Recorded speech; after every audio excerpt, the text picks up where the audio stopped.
We're talking my favorite players for 2020, coming right up.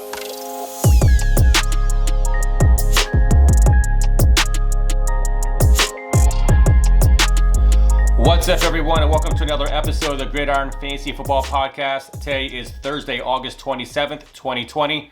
And of course, I am Chip, and I'm your host, and thank you so much for listening. If you're a new listener, thank you so much for joining us as well. And if you'd like to share our podcast, you can find us over on Apple and Google Podcasts, Spotify, Stitcher, and iHeartRadio. If you'd like to watch us over on YouTube, you can find us at Gridiron Fantasy Football. So please don't forget to hit subscribe, show them another episode. And today, we're doing another episode of this is my favorite players of 2020. I've been doing a lot of episodes on my must-haves, my breakouts, my undervalued, my overvalued players. But today's podcast is strictly on the players that I like the most going into the 2020 season. So before we get into that, I have to just tell you guys I got a problem. So I'm 35 years old, and I am not apparently with the times. And so TikTok has been this thing that people talk about, and I had no idea. I mean, I knew what TikTok was. I actually had a patient I was treating get injured because she was doing a TikTok. So I was rehabbing her because of an injury that she sustained from that. And that sounds like a pretty funny thing, right? It was one of those things I never expected that a diagnosis I would be treating will be from a patient who injured herself doing a TikTok. But that's the times we live in. And I just never understood the whole TikTok thing. Obviously if you are aware of Vine a while back was pretty much the same thing, but obviously TikTok has done it, a lot better, and it's a little more trendy. And, I have spent hours watching videos. I cannot stop. I mean, it's super entertaining. There's so many creative people out there, so many just funny people. And, it's one of those things too as well. Like last week I had a patient come in, and we were talking back and forth, and he's a middle-aged guy, and they started talking about WAP, and I had no idea what WAP was. I am apparently not with the times, with what's new in music today. I'm still pretty old school, which is I'm still listening to Eminem, I listen to Tupac, I listen to NWA, all those rappers from earlier in my childhood. And I really can't really listen to anything nowadays because it just I don't vibe with it. And the newest guy that I do listen to, I listen to NF. I really like the new Juice WRLD album. So it's been kind of crazy to kind of, not really know what's going on in music today. And apparently Nicki Minaj, Cardi B, and Megan Thee Stallion came out with this new song called WAP. And we were kind of joking about in the clinic, and I went home that night and I watched the music video and listened to the song, and I will say I felt dirty. I felt dirty listening to this song. I felt that I just felt awkward. Very, very raunchy, very graphic, and maybe it's me being a dad now and me being a little bit older, but man, it is crazy on what some type of songs are out there. But now I'm very aware of what WAP means, and it's obviously I'm not going to describe it on the podcast, but you can use good old Google and check that out for yourself. But it is something that I never thought that would be able to be played. But it is. But it's one of those things where it's me. Maybe that's the reality of me getting older in life. I'm just not with the new music, and I don't know. It's just one of those things where I just gotta accept it. But I figure I'll let you guys know that it's one of those things where I just want to share that with you guys. I don't know why. It just felt like I did. So now going on from the TikTok to the news. A lot of news to cover right now. Right now in New England, apparently Jarrett Stidham is now fading away as being the Patriots quarterback, like in the quarterback race. So we knew this kind of all along that Cam Newton was going to be the starter. I can't imagine them obviously picking up Cam Newton from free agency and not have him be the starter. I mean, he is the best option. So the fact that Jarrett Stidham is kind of fading away is not, something that we're surprised about. Down in Miami, actually, it's been reported that Preston Williams apparently has been looking great in training camp right now. He's been full practice, and apparently, based on what the media's seen from Preston Williams, that he looks just lights out. So I'm gonna talk about him a little bit later on in the podcast, but I'm getting really excited for Preston Williams, and we'll see what happens. But if he continues to get hyped up like this, it's gonna be hard not to want to draft him in the draft. And then right now in Baltimore, apparently J.K. Dobbins is now becoming like a highlight reel. Apparently he's doing everything right in training camp. Honestly, he was rated the highest rookie coming out of college. And I just think that this could be a guy that you can look at later on in the draft, especially in a redraft league. And if that's the case, I mean, this could be a guy who could be a league winner later on in the season. But I really like J.K. Dobbins. I actually, what's pretty exciting right now, like I'm doing a draft in one of my main leagues. So I'm in a 11-team keeper league. It's kind of a dynasty league / keeper league. So every year we have to drop players. So we get to keep 11 guys. We get to keep 11 starting positions, and then we get to keep a rookie from the previous season. So, I kept my roster. I actually dropped Leonard Fournette and James Conner because I already had Alvin Kamara and Miles Sanders, and my receivers. The reason why I dropped Leonard Fournette and James Conner is because I had to make a decision. I had to make a decision in the Dynasty League. Who do I want to keep? And the 4 guys I had to make a decision about was A.J. Brown, Terry McLaurin, James Conner, and Leonard Fournette. And I'm so high on Terry McLaurin. I didn't want to drop him, and I really like A.J. Brown. And especially being a dynasty like this, I didn't want to drop those 2 receivers. And I had the 4th overall pick this year. So then what happened is I was able to get Jonathan Taylor. So I did lose Leonard Fournette and I did lose James Conner, but I feel like I got, Jonathan Taylor. I think that's an awesome draft pick. So I'm really excited about that. So our draft is pretty interesting. We just got finished with the first round, and now we're waiting for the guy to start the second round. So it's been pretty cool. So right now it's that draft season. This is the time of the year where drafts are taking place, and it's going to be really cool to kind of see how everything plays out in my draft right now. And then in Las Vegas, Tyrell Williams has been diagnosed with a torn labrum. So obviously with a torn labrum that's in your shoulder, no big deal in a sense like a football player, because he's not a throwing positional player. He should be able to play through it, but this does give you some wonder if, okay, how's this going to affect him when it comes to like in the season. So I still will look at, Henry Ruggs. I will still look at Bryan Edwards. These guys have been getting a lot of talk in the Las Vegas training camp and everything like that. So I would just keep an eye on that. But it just means that if someone like that is injured, it just gives opportunity for someone else. And that opportunity could be someone like Henry Ruggs or Bryan Edwards. And then on Monday, Kenyon Drake was tweeted that he was good. Apparently, Kenyon Drake was found at Cardinals practice with a boot, and apparently it was precautionary, and he tweeted out that he was good, said really nothing to worry about. But you never want to see a player in a walking boot. As a therapist, when someone's in a walking boot, obviously that means injury. But like I said, there wasn't any much detail about it other than he was in a walking boot. So we have to probably take that for what it's worth, and hopefully there's nothing serious about that. But it does get you kind of sketchy about drafting him so high, because he's going high in drafts. He's kind of that round 1, early round 2 draft pick, and if he's in a walking boot, that's a little concerning. But we'll see. Now Deontay Johnson, the receiver for the Pittsburgh Steelers, apparently has missed 5 practices because of a calf injury. This sucks too, because Deontay Johnson was kind of that guy that could break out this year, and especially with something like that, you want to see someone healthy. You want to see Big Ben have Juju, Deontay Johnson, James Watson, Eric Ebron, and James Conner all healthy, because I really like watching that offense, and I really like Juju, and I just hate to see players like that deal with soft tissue injuries. But hopefully it won't be that big of a deal, that he'll come back and be ready for the season.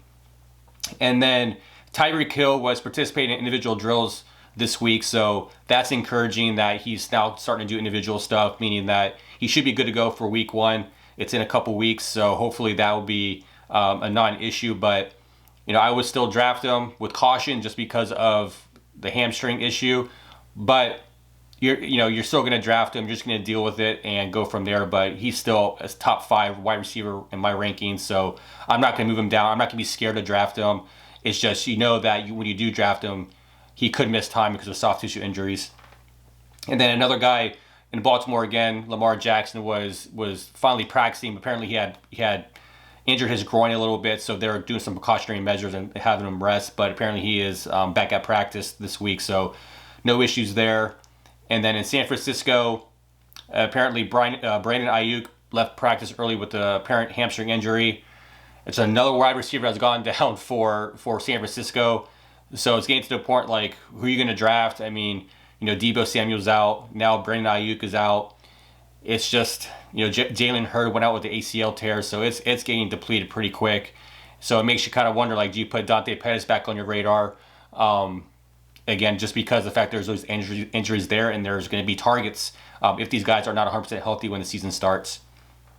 And then out in New England, apparently Damian Harris has stood out in every way in training camp, and apparently he's doing a lot a lot better with his pass protection, his route running. And now that Sony Michel has come back off the PUP list and practicing again, I still can't take Damian Harris, I can't take Sony Michel above Damian Harris. I think in my gut, I think Damian Harris is the running back to own in New England. I don't know why. It's just that feeling, just the way things I'm hearing, the way that the hype is coming from Damian Harris' side, the injury to Sony Michel. If I had to choose between Sony Michel and Damian Harris in the draft right now, I'm taking Damian Harris. And actually, the league I was talking about where I'm doing my draft, I actually dropped Sony Michel because I'm hoping that I can get Damian Harris later on as a late pick. But it's just something that when it comes to running backs and foot injuries and just kind of him not practicing and the season starting in a couple weeks, I just can't. Right now, I just rather take the risk of taking Damian Harris and trying to get some value, and hopefully he's the starting running back for New England. And now this is actually a big news right here coming out of Chicago. David Montgomery was injured in practice. There was reports that he was carted off the field, and Adam Schefter came out and said that he wasn't carted off the field, that he walked to the locker room under his own power, that he is dealing with a groin injury. Now this is something that you want to pay attention to because they really don't have anybody they have Cohen there, obviously, but he's not an everyday running. He's not everyday. He's not a every down running back, but the person that you probably want to have on your radar is Cordero Patterson. Like, he is the guy that apparently has been working with the running backs, and I think that's something that you might want to, take a chance on late in your draft as well, because if David Montgomery loses a significant amount of time because of the groin injury, I mean, Cohen's not going, like I said, he's not going to be your every down back, so Patterson might be the guy that you want to maybe take a chance on if you're looking for somebody really late in your draft and you're trying to take a flyer on somebody. So right now, that is the news right now, and it's a lot of it, but it's just keeping you guys up to date on what's going on in the NFL. So let's go ahead and jump into my favorite players for 2020. All right, we're going to start off with my favorite quarterback for 2020. And of course, if you guys know me, I'm a Bucs fan, so Tom Brady is my favorite quarterback for 2020. I know it seems like a homer pick, but, I listen and watch and read a lot of Bucs news, and Tom Brady has been looking phenomenal in training camp. And I know that he's 43. I know he's been, kind of regressing in his skill set. But, last year he did, he ended the season as the QB 12. He threw for 4,000 yards and he had 24 touchdowns. In this system that Tom Brady is in the Bruce Arians offense, they were ranked top 5 in passing. Jameis Winston led the league with 5,000 passing yards. I can't imagine Tom Brady not sniffing close to 5,000 yards this year and at least throwing at least 30 touchdowns. Like, he has Chris Godwin, he has Mike Evans, he has Gronk, he has Howard, he has Brate, and Rojo is looking better. Ronald Jones is looking better in practice as well. He's catching a lot better. out of the backfield. I don't know. I can't just look away from not owning Tom Brady. Like, Tom Brady is a guy that I'm targeting in any draft I can, and I think you guys should too as well. I think that, him going down to Tampa, him playing in a warmer climate for the whole season really is going to help him and benefit him later on in the season. I know that he's had some struggles in December when he goes from New England and plays Miami, because every year when the Patriots went down to Miami, it seemed like they lost all those games because of the weather and the change of climate and all that. But I just think that Tom Brady's going to have a phenomenal year. Honestly, everyone talks about his deep ball passing not being as good, but last year, with 20 yards or more, his accuracy was still 40%. That was ranked 6th best in the league. So obviously his deep ball has not changed. And listening to the interviews from Mike Evans and Chris Godwin and Gronk, Tom Brady looks exactly like Tom Brady always has. And you just can't give him the weapons that he has in Tampa and not expect him to do great things with that. I mean, like I said before, like, he threw for 4,000 yards and 24 touchdowns with nobody. And you give him his best offensive surroundings that he's ever had in his career, you can't think that he's not going to do something with that. So, I don't know. I just think that if Jameis Winston can throw for 5,000 yards in this offense, I think Tom Brady can as well. And I know the difference is that, Tom Brady is not much of a rushing quarterback, so obviously he's not going to get the rushing yards like Jameis Winston can, because Jameis Winston can always give you about 250 to 300 yards every year with a couple touchdowns with his legs. But I don't know. I just think the chemistry is going to be there. I just think that, Brady's just that guy that, regardless of changing teams and having a weird offseason, he's a guy that I'm going to target in every draft I can. So I think you should. I don't think you'll be disappointed. I think Tom Brady is a great pick, and I think he's a value pick because, there's a lot of guys that people will draft over him. But I think that Tom Brady is going to finish in the top 5 this year. And now my first running back that I'm going to choose as my favorite running back for 2020 is no other than Josh Jacobs. I understand I've been talking about Josh Jacobs a lot. He's a guy that, if you watched the YouTube video or listened to the podcast with my must-have running backs, Josh Jacobs was one of them. And I know last year he ended the season as the RB21, but he did miss 3 games, and obviously he wasn't being utilized in the passing game. But he was an absolute monster last year on the ground. He forced 69 missed tackles. Like, that was the most tackles of any running back last year. So we know that Josh Jacobs can get the hard yards, he can break tackles, he can extend plays. It's just one of those things where Jacobs right now, I think, is primed for a huge breakout. I understand that they don't have DeAndre Washington anymore, and I know they just signed Theo Riddick, but I'm going to buy into the hype of the fact that they're going to give Josh Jacobs more time in the passing game, that he's not going to come off the field. He's going to be playing more on third downs. And if they're able to give him at least double the targets and get him to, 40 targets, he had 27 last year. So if they at least get him to 50 to 60 targets and he can catch about 40 balls, then you add, the rushing yards, and hopefully he gets double-digit touchdowns. I mean, Josh Jacobs is going to be a great pick, and you're going to get him with super much, like, a lot of value. He's going to be a guy that you can probably get later in the first round, maybe early second, but I don't think that will be the case. But Josh Jacobs, to me, I mean, I can't imagine him not getting at least 30, 40 catches this year, and then having double-digit touchdowns. And he's the goal line back. He's a short yardage back. I just see Josh Jacobs just having a monster season. And then my second favorite running back of 2020 is no other than Joe Mixon. Now, Joe Mixon is a guy that I've loved since he came out of college.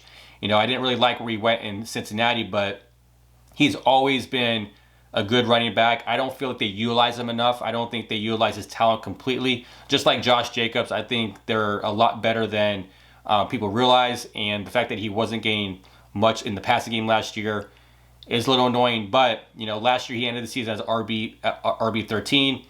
He did have 8 total touchdowns, which obviously is pretty low for a workhorse running back like that. But I think Joe Mixon is going to have double-digit touchdowns. I think that, he's going to be used a lot, that offense. I really truly think that Joe Burrows is going to rely on Joe Mixon a lot because he's going to be that safety outlet that most quarterbacks need.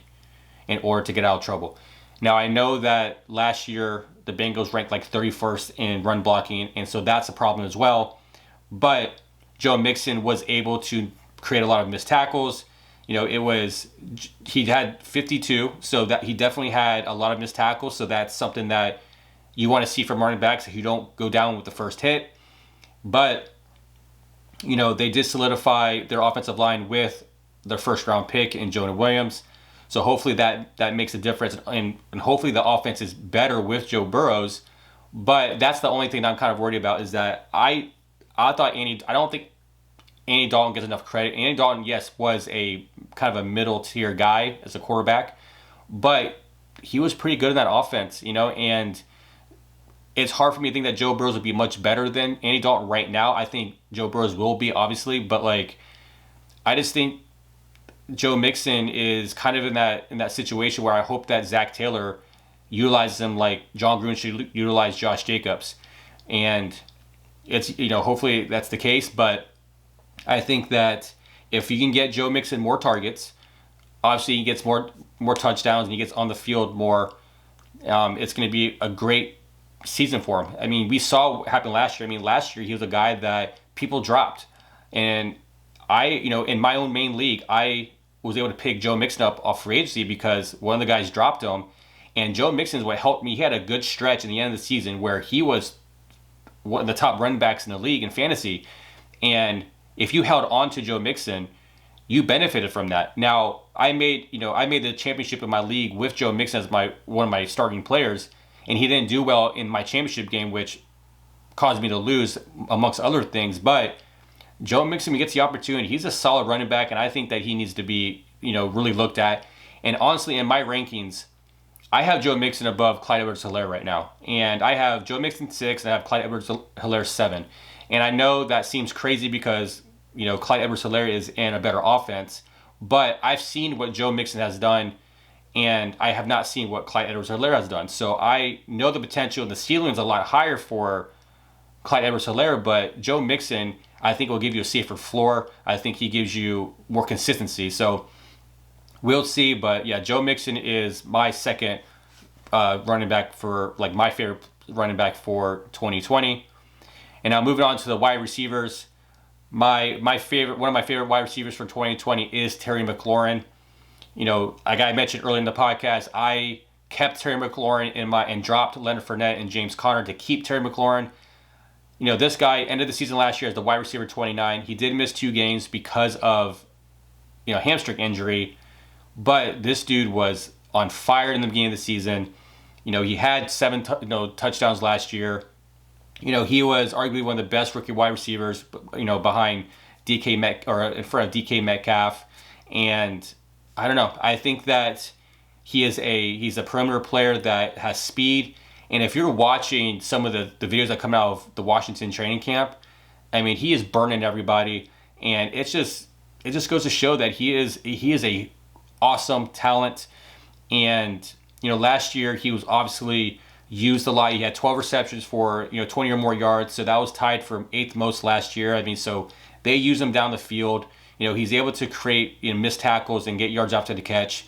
But I think that it's not without question that Terry McLaurin can be, the top receiver again in Washington. I mean, he was the most. He had the most targets. He had the most, air yards.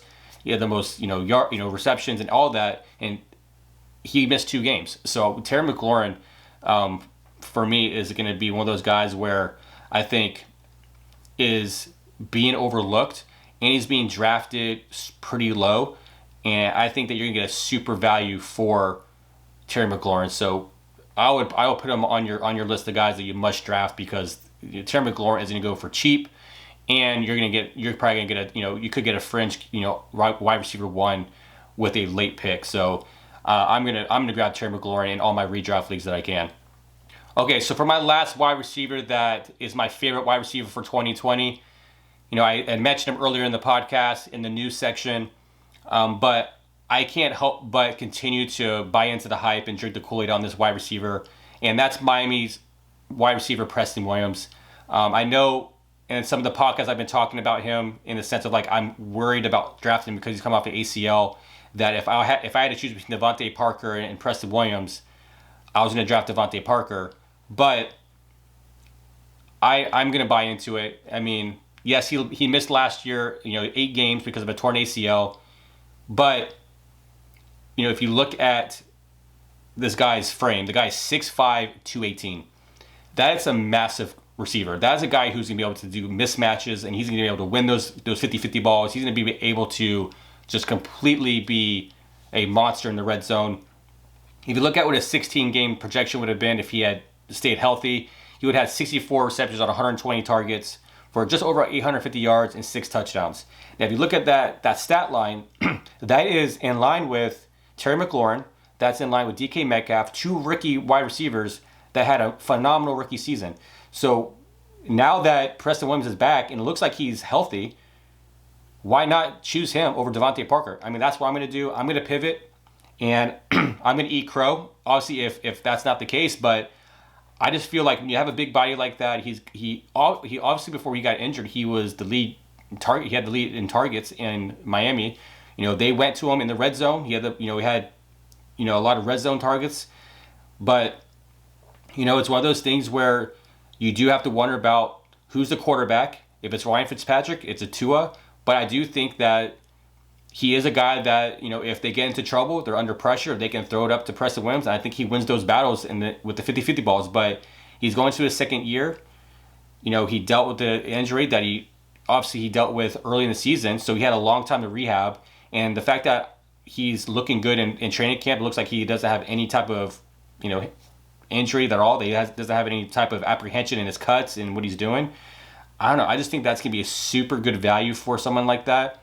But, you have to look at, what he did before he got injured. And there's going to be opportunity there in Miami. I mean, they don't have Allen Hurns. They lost Albert Wilson. So now you're talking about target shares between Mike Gesicki and Devontae Parker and Preston Williams. Why not take a late flyer on Preston Williams, and hopefully he becomes a guy that could win you your league. He could be your wide receiver too. He could have that potential based on the opportunities that he'll get in Miami. So I think Preston Williams is going to have a great season. So to recap, my quarterback for 2020, my favorite quarterback for 2020 is Tom Brady. My 2 favorite running backs for 2020 is Josh Jacobs and Joe Mixon. My 2 favorite wide receivers for 2020 is Terry McLaurin and Preston Williams. Okay, so before I end the podcast, I've been talking for the last couple of weeks about a jersey giveaway.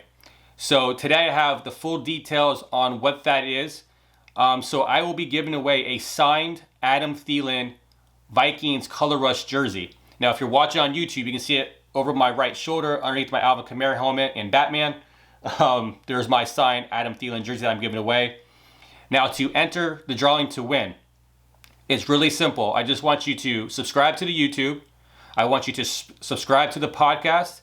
Then I want you to post a review of the podcast, and then screenshot that, and then send it to me at chip@gridironfantasyfootball.com.